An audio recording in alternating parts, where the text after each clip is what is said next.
Hello friends, मैं हूं पूनम और स्वागत है आपका मेरे चैनल जेपीएससी स्पेशल में। पिछले वीडियो में हमने मध्यकालीन भारत के इतिहास का अध्याय 2 गुलाम वंश पढ़ा था।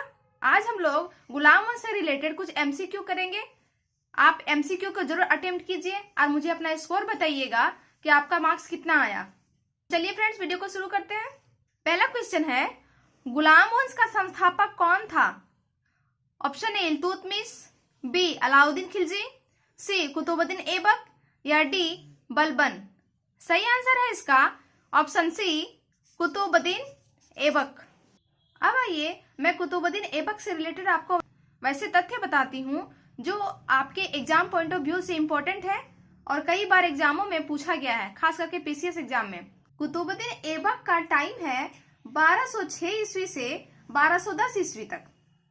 उन्होंने मात्र 4 साल ही शासन किया। मोहम्मद गौरी की अपनी कोई संतान नहीं थी, इसलिए अपने साथ दासों को रखा करता था और उन्हें वे अपने अधिकारियों के रूप में नियुक्त करता था। उन्हीं में से एक था कुतुबुद्दीन ऐबक। जब 1206 ईस्वी में मोहम्मद गौरी की अचानक से मृत्यु हो जाती है, तब वे लाहौर की गद्दी संभालते हैं और अपनी राजधानी भी लाहौर को ही बनाते हैं। कुतुबुद्दीन ऐबक ने कुतुबी राजवंश की नींव डाली और ऐबक का मतलब होता है चंद्रमा का देवता। ऐबक ने कभी भी सुल्तान की उपाधि धारण नहीं की, बल्कि अपने आप को मलिक और सिपाहीसार के पद से ही संतुष्ट रखा। सन 1208 ईस्वी की बात है। कुतुबुद्दीन ऐबक को गौरी के उत्तराधिकारी ने दास्ता से मुक्त कर दिया। हालांकि गौरी की अपनी संतान तो नहीं थी, परंतु उनके वंश से जो उनके उत्तराधिकारी हुए थे, उन्होंने उनको 1208 में दास्ता के बंधन से मुक्त कर दिया और 1210 ईस्वी में चौगन खेलते समय इनकी डेथ हो जाती है और इनके उत्तराधिकारी आराम सा गद्दी पे बैठ जाते हैं। फ्रेंड्स, मैं जितनी बातें मैं एक्स्ट्रा बता रही हूँ वो आपके एग्जाम पॉइंट ऑफ व्यू से बहुत बहुत इंपॉर्टेंट है, इसलिए आप इसको स्किप ना करें। दूसरे प्रश्न पे आते हैं। निम्न में से किस शासक ने कुतुब मीनार के निर्माण में योगदान नहीं दिया था? Option A Qutubuddin Aibak, option B Iltutmish, option C Firoz Shah Tughlaq या ऑप्शन डी मोहम्मद बिन तुगलक। सही आंसर है इसका ऑप्शन डी मोहम्मद बिन तुगलक। कुतुबुद्दीन ऐबक ने ख्वाजा कुतुबुद्दीन बख्तियार काकी के नाम पर ही कुतुब मीनार की नींव रखी थी, पर 1210 ईस्वी में अचानक से इनकी डेथ हो जाने के कारण ये इमारत अधूरी रह जाती है। फिर इल्तुतमिश ने कुतुब मीनार के कार्य को पूरा करवाया। फिरोज शाह तुगलक के टाइम में इसकी चौथी मंजिल पर वज्रपात हो गया था और इन्होंने इसकी चौथी मंजिल की मरम्मत करवाई, साथ ही साथ 2 मंजिलों का और भी निर्माण कराया। परंतु मोहम्मद बिन तुगलक का कुतुब मीनार के निर्माण से कोई संबंध नहीं है। अगले प्रश्न पे चलते हैं। निम्न में से किसने दिल्ली को सल्तनत की राजधानी के रूप में स्थापित किया था? Option A Iltutmish, option B Aibak, option C Razia Sultan या ऑप्शन डी मोहम्मद गौरी। सही आंसर है इसका ऑप्शन ए इल्तुतमिश। अब आइए इल्तुतमिश से रिलेटेड हम लोग फैक्ट जानते हैं। इल्तुतमिश का कार्यकाल है 1210 ईस्वी से 1236 ईस्वी। जब कुतुबुद्दीन ऐबक की मृत्यु हुई थी, उस टाइम ये बदायूं के सूबेदार थे। कुतुबुद्दीन ऐबक के पुत्र आराम शाह को गद्दी से हटाकर तथा इनकी हत्या कर स्वयं इन्हें गद्दी हासिल की थी। 1229 ईस्वी में बगदाद के खलीफा थे, नाम था इनका अब्बासी। इनसे मान्यता प्राप्त करके सुल्तान की उपाधि धारण की थी और इस तरह ये सुल्तान की उपाधि धारण करने वाला पहला शासक बन गया था। सुल्तान की उपाधि धारण करने के बाद ये दिल्ली की गद्दी पर बैठा। इनके समय में अवध में पिर्थुओं का विद्रोह हुआ था। इसने चालीसा दल का गठन किया और ग्वालियर विजय के बाद सिक्कों पर रजिया सुल्तान का नाम अंकित करवाया। 1230-31 में इसने बंगाल पर पूर्ण रूप से अधिकार कर लिया और 1234 से 35 ईस्वी में उज्जैन के महाकाल मंदिर को लूटा और नष्ट भ्रष्ट कर दिया। इल्तुतमिश के दरबार में मिन्हाज उस सिराज और मालिक ताजुद्दीन रहा करते थे। उसने लाहौर के स्थान पर दिल्ली को राजधानी बनाई। अगले प्रश्न पे चलते हैं। निम्न में से किस शासक को गुलामों का गुलाम कहा जाता है? Option A Mohammad Ghori, option B Qutubuddin Aibak, option C Balban या ऑप्शन डी इल्तुतमिश। सही आंसर है इसका ऑप्शन डी इल्तुतमिश। मोहम्मद गौरी के गुलाम थे कुतुबुद्दीन ऐबक और कुतुबुद्दीन ऐबक के गुलाम थे इल्तुतमिश, इसलिए इल्तुतमिश को गुलामों का गुलाम कहा जाता है। अगले प्रश्न पे आते हैं। चंगेज खां का मूल नाम क्या था?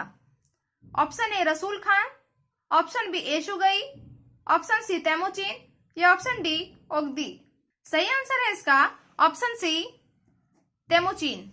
चंगेज खान जो एक मंगोल शासक था, सन 1221 ईस्वी में ख्वारिज्म के अंतिम शाह थे। नाम था इनका मकबरनी।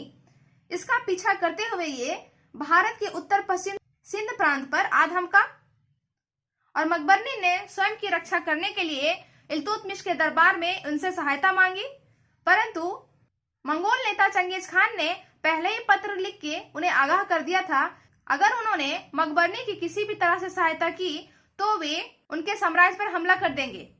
यहाँ इल्तुतमिश ने अपनी कूटनीतिज्ञता का परिचय देते हुए मकबरनी की किसी भी तरह से सहायता करने से मना कर दिया और इस तरह अपने साम्राज्य को मंगोल आक्रमण के खतरे से बचा लिया। सन 1224 ईस्वी में जब मकबरनी भारत से चला गया तो मंगोल आक्रमण का खतरा भी यहाँ से टल गया। आगे चलते हैं।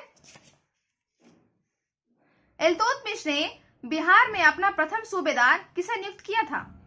Option A Ewaz, option B Malik Jani, option C Nasiruddin Mahmud या ऑप्शन डी अली मर्दान। सही आंसर है इसका ऑप्शन बी मलिक जानी। बिहार शरीफ के सूबेदार एवाज को इल्तुतमिश ने हराया और एवाज ने इल्तुतमिश की अधीनता स्वीकार कर ली। उसके बाद इन्होंने मलिक जानी नाम के व्यक्ति को बिहार का नया सूबेदार बनाया। अगले प्रश्न पे आते हैं। रजिया बेगम को सत्ताच्युत करने में किसका हाथ था? ऑप्शन ए अफगानों का, ऑप्शन बी मंगोलों का, ऑप्शन सी तुर्कों का या ऑप्शन डी अरबों का। सही आंसर हो जाएगा इसका ऑप्शन सी तुर्कों का। अब आइए रजिया सुल्तान के बारे में कुछ फैक्ट जानते हैं। रजिया सुल्तान टाइम है इसका 1236 से 1240 ईस्वी। इन्हें भारत की प्रथम महिला शासिका होने का गौरव प्राप्त है। रजिया ने सत्ता ग्रहण करने के साथ ही दरबार के कुछ नियमों में परिवर्तन ला दिया, जैसे इन्होंने पर्दा प्रथा का त्याग कर दिया और पुरुषों के समान काबा और कुल्ला पहनकर दरबार में बैठ जाती थी तब फैसले सुना करती थी। ये सब चीजें दरबारियों को बिल्कुल भी पसंद नहीं आती थी और एक समय ऐसा आ गया जब दरबारियों ने इनके खिलाफ षड्यंत्र रचा और इनको सत्ताच्युत करने के लिए सन 1240 ईस्वी में सरहिंद के सूबेदार थे, नाम था इनका अल्तुनिया, इनसे विद्रोह करवा दिया। अल्तुनिया ने याकूत की हत्या कर दी, वही याकूत जिनसे रजिया सुल्तान को बेहद अनुराग था। याकूत की हत्या करने के बाद रजिया सुल्तान को गिरफ्तार करके सरहिंद ले जाया गया। वहां पर रजिया ने बड़ी चालाकी से अल्तुनिया से विवाह कर लिया। विवाह करने के बाद दोनों पति पत्नी के विचार एक जैसे हो गए थे। अब वे दिल्ली की गद्दी पुनः प्राप्त करने के लिए सरहिंद से दिल्ली वापस आ रहे थे, परंतु रास्ते में ही 13 अक्टूबर 1240 ईस्वी को इन दोनों की हत्या कर दी जाती है। अगले प्रश्न पे आते हैं। अपनी शक्ति को समेकित करने के बाद बलबन ने भव्य उपाधि धारण की थी। ऑप्शन ए तूतीय हिंद की, ऑप्शन बी केसरे हिंद की, ऑप्शन सी जिले इलाही की या ऑप्शन डी दीन इलाही की। सही आंसर है इसका ऑप्शन सी जिले इलाही। आइए बलबन के बारे में जानते हैं। बलबन का कार्यकाल है 1266 ईस्वी से 1287 ईस्वी तक। बलबन ने रक्त और लौह की नीति अपनाई और यह पहला व्यक्ति था जो सुल्तान ना होते हुए भी सुल्तान के छत्र का पूर्णतः उपयोग करता था। बलबन ने स्वयं को ईश्वर का प्रतिनिधि बताया और इसके लिए उन्होंने सुल्तान का निरंकुश होना आवश्यक मानता था। इन्होंने चालीसा दल को खत्म कर दिया, वही चालीसा दल जिसका ये कभी खुद भी सदस्य रहा करता था और जिसकी स्थापना इल्तुतमिश ने की थी, और नाइब के पद को भी इन्होंने समाप्त कर दिया। बलबन की सफलता का मुख्य राज था इनका मजबूत गुप्तचर विभाग का होना। बलबन ने सिजदा और पाबोस की प्रथा की शुरुआत की थी और साथ ही साथ ईरानी त्योहार नौरोज को मनाना भी शुरू किया था। बलबन का पौत्र कैकुबाद जो गुलाम वंश का अंतिम शासक था, वो बहुत ही अयोग्य तथा विलासी व्यक्ति था। अमीर गुट के एक नेता जलालुद्दीन ने कैकुबाद की हत्या कर दी और स्वयं राजगद्दी पर अधिकार कर लिया। इस तरह दिल्ली सल्तनत में गुलाम वंश का अंत हो गया और गुलाम वंश के अंतिम शासक कैकुबाद हुए। फ्रेंड्स, ये सब मैं जितनी भी बातें बता रही हूँ एक्स्ट्रा, ये सब सारे के सारे एग्जाम में पूछे जा चुके हैं और आगे भी पूछे जाने की संभावना है, इसलिए इनको कृपया करके स्किप ना करें, आप इनको ध्यान से सुने।